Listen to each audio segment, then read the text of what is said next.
Globalisation के इस दौर में प्रत्येक कंपनी विदेशों की ओर रुख कर रही है। सभी भारतीय कंपनियां चाहती हैं कि उनका व्यापार जो है भारत देश के साथ साथ विदेशों में भी फैले। एनमार्ट भी आज अपने आउटलेट्स को बढ़ाते हुए विदेशों की ओर अग्रसर है। आइए देखते हैं इसी उन्नति का सफर। रिटेल व्यापार अब पूरी दुनिया में पांव पसार रहा है और एक बड़े वैश्विक बाजार में तब्दील हो चुका है। छोटे छोटे रिटेल मार्केट अब बड़े रिटेल व्यापार से जुड़कर एक बड़ी शक्ति बन गए हैं। शोध के अनुसार आज भारत की अर्थव्यवस्था को मजबूती प्रदान करने में सबसे अहम भूमिका रिटेल के बढ़ते मार्केट की है। यूरोपीय देशों में वित्तीय संकट का मुख्य कारण है उनके बाजारों के व्यापार में आया ठहराव। इसके विपरीत भारत का मार्केट बढ़ता ही जा रहा है। मांग नेगेटिव जोन में चली गई है। इसके बावजूद संभावना यही है कि देश की विकास दर लगातार सीमाएं लांघती जाएंगी। भारत के मार्केट में अपनी अलग पहचान बनाते हुए एनमार्ट रिटेल मार्केट की नई तस्वीर रचने का प्रयास कर रहा है। एनमार्ट के प्रणेता श्री गोपाल जी शेखावत की दूरदर्शी सोच से एनमार्ट की महक अब विदेशों में भी फैल रही है। एनमार्ट का परिवार भारत तक ही सीमित नहीं है, विदेशों में भी अपनी पहचान बनाने के लिए तैयार है। गोपाल जी, एक आपने एक्सपेंशन प्लान में मुझे बताया था कि नए बिजनेस प्लान में आपका प्लान है कि हम बाहर दुबई में और दूसरी जगह भी मॉल्स खोलने वाले हैं। तो इसका विचार आपके मन में क्यों आया? दो तीन चीजें हैं सर। दुबई में ऑलरेडी हमारी जगह नक्की हो गई है। बांग्लादेश हम लोग खोलेंगे, दुबई खोलेंगे, हम लोग श्रीलंका में खोलेंगे, हम लोग और भी कई जगह मॉल खोलना चाहते हैं जिससे हमको इंटरनेशनल ट्रेड का बेनिफिट हो। हम लोग अभी जाम्बिया जा रहे हैं, जाम्बिया अफ्रीका। हमारी पूरी टीम वहां पे जाम्बिया के प्रेसिडेंट के हमारे अच्छे रिलेशंस थे, तो उन्होंने एनमार्ट को वेलकम किया। उन्होंने कहा कि जाम्बिया में आप एनमार्ट डालो, हम लोग आपको पूरा सपोर्ट करेंगे। रिटेल इंडस्ट्रीज डालने के लिए हम लोग उनसे बातचीत कर रहे हैं। हम लोग अवेयरनेस कराना चाहते हैं लोगों को कि इंडिया का प्रोडक्ट, अभी इंडिया का खाकरा लंदन में भी जाता है। बंबई में एक वड़ा पाव वाला है जिसका वड़ा पाव दुबई जाता है रोज। टेस्ट जो है ना वो किराए पे नहीं मिलता, वो तो कहीं कहीं मिलता है।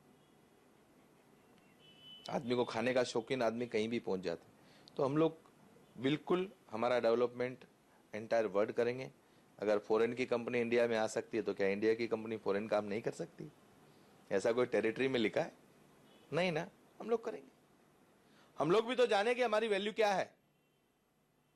हम लोग आज इंडिया में सरवाइव कर रहे हैं, हम लोग दुबई सरवाइव कर सकते कि नहीं? हम लोग सिंगापुर में बैठ के सरवाइव कर सकते कि नहीं? हम लोग अमेरिका में सरवाइव कर सकते कि नहीं? कर सकते हैं,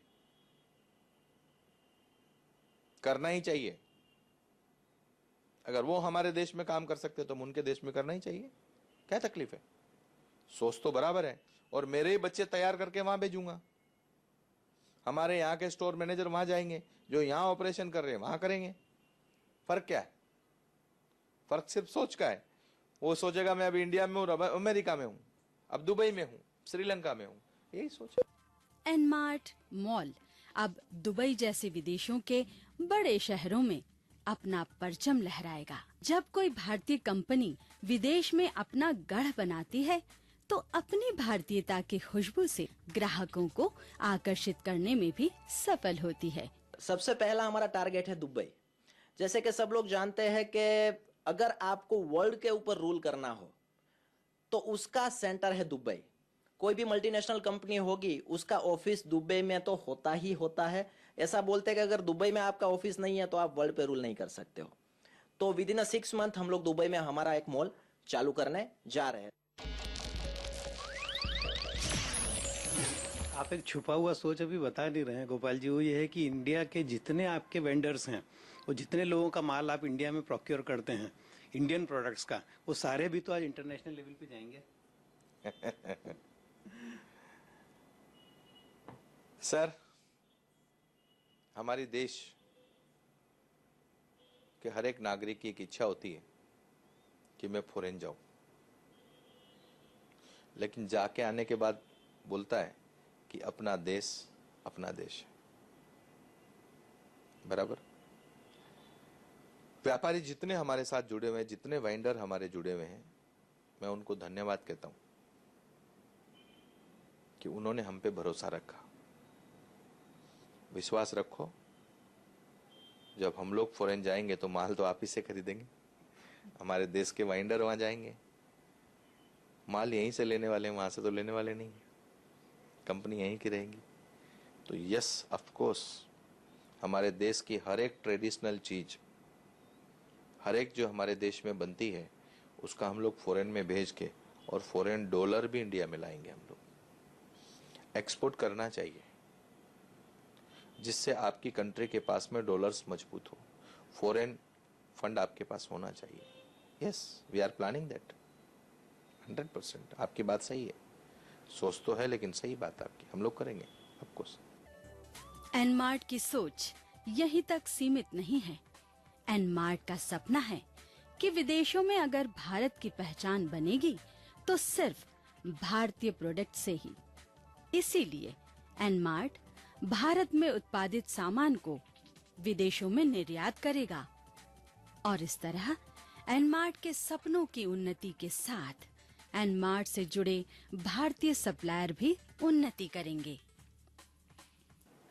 गोपाल जी, एक विचार जो है और हमेशा ये सवाल लोगों के मन में रहता है कि एनमार्ट के जो मॉल्स हैं उसमें किसी भी दूसरे मॉल से सस्ता माल कैसे मिल पाता है, कैसे, क्या है वो चीज है?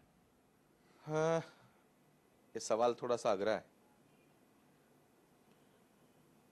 दूसरे मॉल से हम लोग सस्ता कैसे देते हैं? हम लोगों ने हमारा थोड़ा सा मार्जिन नक्की कर रखा है कि थोड़ा सा मार्जिन 2% लेस तो हर प्रोडक्ट आपको मिलेगा ही।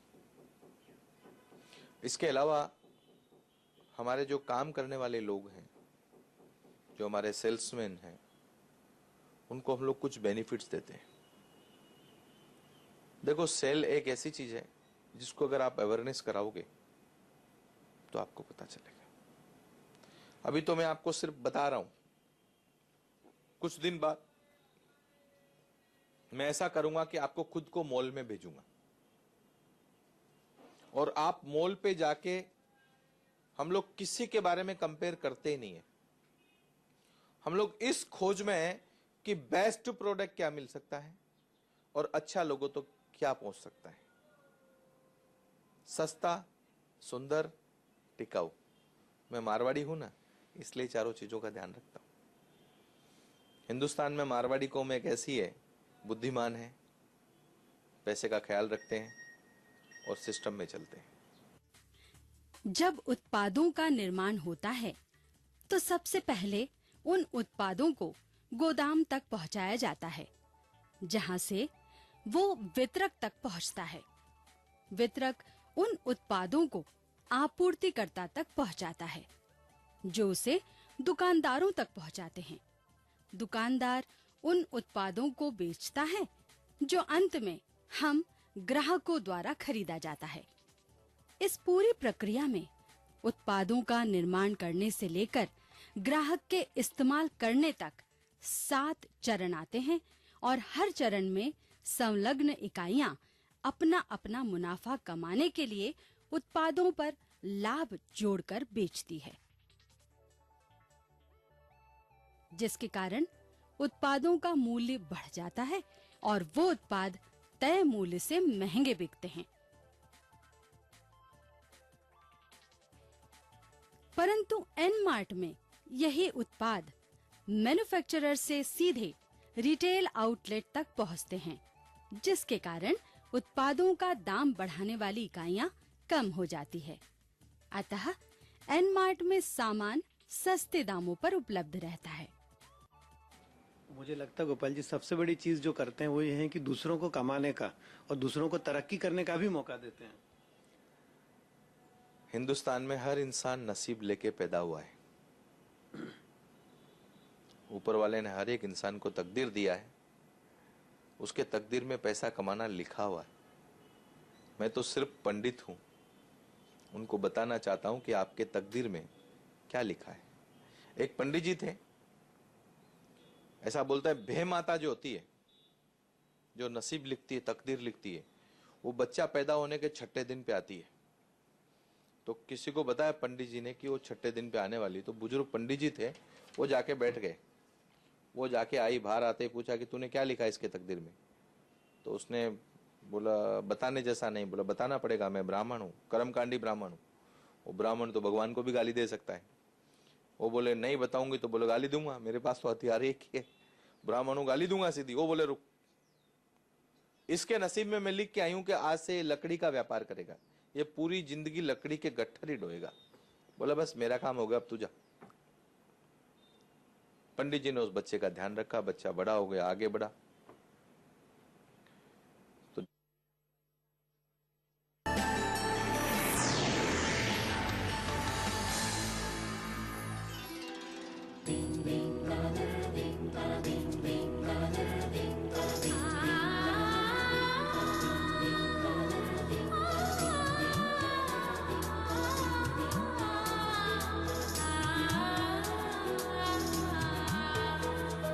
प्रांत प्रांत को जोड़ा है, हर सरहद को तोड़ा है। प्रांत प्रांत को जोड़ा है, हर सरहद को तोड़ा है। प्यारा है हर मजहब का एनमार्ट है हम सबका।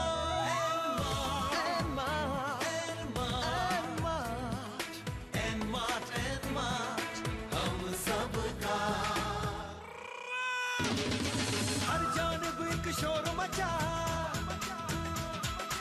एक नया इतिहास रचा। मेरा और तोड़ा है, आहो एनमार्ट तो साडा है।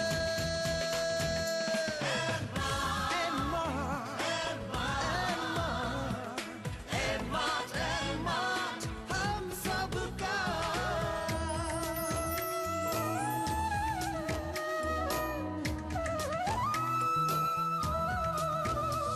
गरीबों की तकदीरों को बदला है तस्वीरों को। खुशियों की ये सुबह है, एनमार्ट आमचा आहे।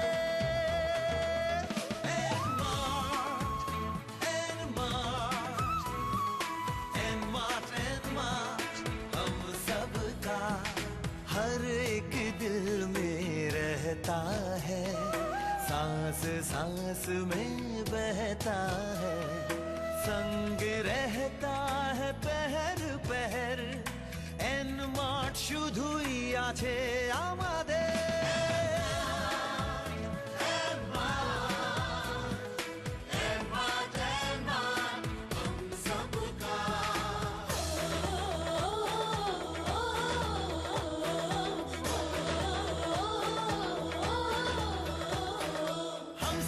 विश्वास का दर्पण एक एहसास का, सबकी आंख का तारा छे, एनमार्ट हमारो छे।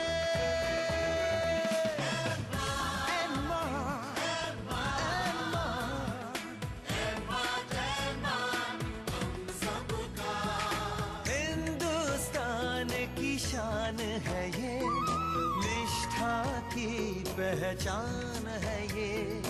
दुनिया नहीं बसा दी, एनमार्ट बना दी।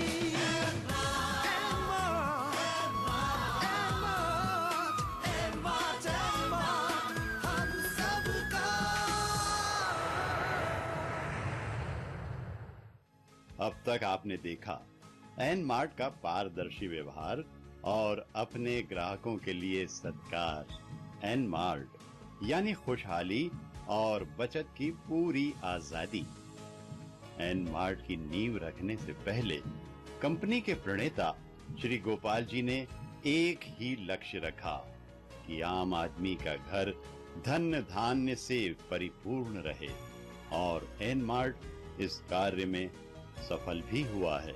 तमाम चुनौतियों को पार करते हुए एन मार्ट ने जो बिजनेस प्लान तैयार किया है वो हर ग्राहक के दिल को छू जाता है, क्योंकि उन्हें इसमें बचत के साथ उज्जवल भविष्य भी दिखाई देता है। एन मार्ट के प्लान को जिसने भी करीब से जाना वो सफलता की मंजिल पर पहुंचा है। तो जानते हैं गोपाल जी से लोगों के जीवन में रोशनी बनकर आए एन मार्ट बिजनेस प्लान के बारे में। गोपाल जी, मैं आज जानना चाहता हूं अपना एनमार्ट के प्लान की कुछ बारीकियों के बारे में। तो जो आपने ट्रेनिंग की बात की है हमारे एसोसिएट्स को, तो एसोसिएट्स को अपने प्लान के बारे में और डिटेल में बताएं आज। 3 टाइप के लोग दुनिया में होते हैं और वो तीनों के लिए काम है। एक आदमी वो होता है जो मुझे दौड़ के कुछ करना है और अभी करना है, कल का भरोसा नहीं है, इंस्टेंट रिजल्ट अभी के अभी। और एक आदमी वो होता है कि भले काम करता रहूं, मुझे रिजल्ट एंड में चाहिए, श्योरिटी चाहिए कुछ जल्दी नहीं चाहिए, आराम से मिलता रहे। और एक आदमी वो होता है जो मुझे दोनों ही काम नहीं करने फिर भी जो रिजल्ट चाहिए। बराबर। मैं आपको एक एक एग्जांपल देता हूं। जिनको इंस्टेंट रिजल्ट चाहिए वो लोग क्या करते हैं, जैसे हमारा एनमार्ट का प्लान देखते हैं, सुनते हैं, दौड़ जाते हैं, कुछ ही टाइम के अंदर में उसमें सक्सेस हो जाते हैं, क्योंकि काफी लोगों को जोड़ देते हैं। उसका जो कमीशन उनको आता है, they are very happy immediate. उनको आगे की चिंता नहीं, उनका यहां का काम खत्म हो गया, धड़ाधड़ करके निकल गए, बात खत्म। दूसरा आदमी हमारे पास वो है जो हमारे रीपरचेज के ऊपर भरोसा रख के बैठा है। एनमार्ट के रीपरचेज पे हमको भरोसा है, क्योंकि रोटी, कपड़ा और मकान, ये 3 चीज दुनिया में कभी बंद होने वाली नहीं है पाठक जी। राशन चलेगा तो घर चलेगा, राशन तो खाना ही है। एनमार्ट से लेके खाना है, दूसरे से लेके खाना, तो एनमार्ट से खाने में क्या बुरा है। और वो एनमार्ट की जो रीपरचेज जनरेट होगी वो उसको भविष्य में काम आएगी। और एक आदमी वो जो उसे कुछ नहीं करना है, उसको खाली 220 का कूपन फ्री मिल गया, इनफ। ये तीनों लोगों के लिए प्लान है मेरे पास। लेकिन तीनों लोगों के लिए एक चीज फ्री है, उसका नाम है ट्रेनिंग, जो मैं कर रहा हूं। तीनों के लिए फ्री है। हमारे एसोसिएट बहुत सी कंप्लेंट लेके आते हैं मेरे पास, ये इतनी चिट्ठी लिख के लेके आते हैं। मैं जाता हूं, मेरे जाने के बाद वो चिट्ठी वापस उनके घर पे चली जाती है। मेरे को कई बार वो मराठी में बोलते, साहेब ते चिट्ठी घेऊन मी आलो होतो, पण ते सर्व जवाब आम्हाला मिळाला म्हणून परत जातोय। दुनिया का सबसे बड़ा तकदीर वाला हूं मैं, आपको मालूम नहीं तो बताता हूं, बहुत बड़ा तकदीर वाला हूं। क्यों मालूम? मुझे लाखों लोगों के दर्शन मिलते हैं, और हर एक गांव में, हर एक घर में, हर एक आदमी मुझे लव करता है। एनमार्ट के 150 से भी ज्यादा मॉल्स में काम कर रहे एम्प्लॉइज लगातार उन्नति कर रहे हैं। लोग मुझे रुला देते कई बार, और मैं भगवान से प्रार्थना करता हूं कि हे भगवान, जिन लोगों ने ये एनमार्ट के नाम की उम्मीद दिल में जगा रखी है, उनकी उम्मीदें पूरी करना। और मेरा साईं मेरी 100% सुनता है। वो मुझे सपने में बोलता है कई बार, तू कैसा है? बोला मैं अच्छा हूं। मैं उसको पूछता हूं तू कैसा है? बोले यार अच्छा तो मैं भी हूं, लेकिन पहले सुखी था अब दुखी हूं। मैंने एक दिन पूछा क्यों? बोले दौलत ने मेरा जीना हराम कर दिया है। मैं क्यों साईं? बोले मैं फकीर साईं, मेरे को पैसे से क्या लेन देन, मेरे को क्या मतलब पैसे से। मेरे जीवन की कथा में एक लिखा हुआ था कि जितना पैसा रात को मेरे पास आता था मैं लोगों को बांट देता था, और रात को चैन की नींद सोता था। ये भक्तों ने मुझे सोने में जड़ दिया। मैं तो फटा हुआ साईं अच्छा था, दुखी हूं। साईं बाबा ने कभी जिंदगी में फटी हुई खपनी पहनी, उनको सोने के सिंहासन में जड़ दिया। ये दुनिया तो प्रभु तेरी लीला निराली है, कहीं हाय हाय कहीं बार बार। मैंने एक भजन सुना था बहुत पहले, माया तेरी अजब निराली है, कहीं मैल पड़े संगमरमर के कोई टूटी टपरी गांठ रहा। किसी के घर में रोज दिवाली और किसी के अंधेरा है, माया तेरी अजब निराली है। हे भगवान, तू क्या क्या खेल दिखाता है। इसके जितना बड़ा जादूगर मैंने दुनिया में नहीं देखा और नहीं आज तक कोई देख पाएगा। कैसा जादूगर है ये कभी हंसाता है, कभी रुलाता है। ये तो यही है इसकी लीला ही। इसकी मर्जी के बिना तो पाठक साहब पत्ता भी नहीं हिल सकता। इंसान की तो ताकत क्या है। जाको राके साइया मार सके ना कोई, बाल ना बाका कर सके चाहे जगबेरी होई। जब तक हमारे पीछे हमारा बुड्ढा बैठा है ना, तब तक तो भगवान ही मालिक है। पर आपने गोपाल जी एनमार्ट का रास्ता दिखा के बहुत सारे लोगों की तकदीर बदली है। गलत बोल रहे हो आप।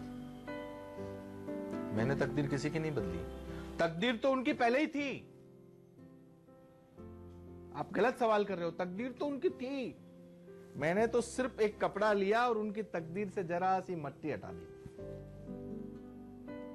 इसके ऊपर एक कहानी बताता हूं आपको। एक लड़के के नसीब में लिखा विधाता ने। पंडित जी ने पूछा क्या है? बोले इसके आगे पीछे गाड़ियां घूमेगी। क्या बात है? बोला हाँ। पंडित जी ने देखा वो लड़का ट्रैफिक का हवलदार बन गया बेचारा। गाड़ी तो आगे पीछे घूम रही है और उसके इशारे पे भी चल रही है। तकदीर और तजवीज, इंसान एक जैसे होते हैं लेकिन तकदीर सब लेके पैदा हुए हैं। ग्राहकों के दिलों में राज कर रहा एनमार्ट भी प्रयत्नरत है ग्राहकों की हर जरूरत को पूरा करने में।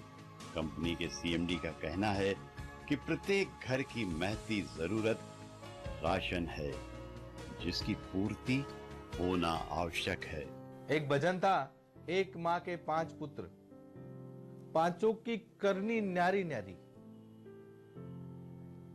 एक तेली का बैल और एक शंकर भगवान का नंदिया है, तो दोनों ही बैल। एक शंकर जी की नंदी है और एक तेली का बैल है। 2 भाई थे, बहुत दुखी थे, दरिद्री आ गई। बड़े भाई ने क्या किया? एक दिन अपने सब बेटों को खड़ा होकर बोला, उठो। बेटे उठ के बोलो पापा चलो जंगल में, खटाखट गाड़ियां तैयार करो।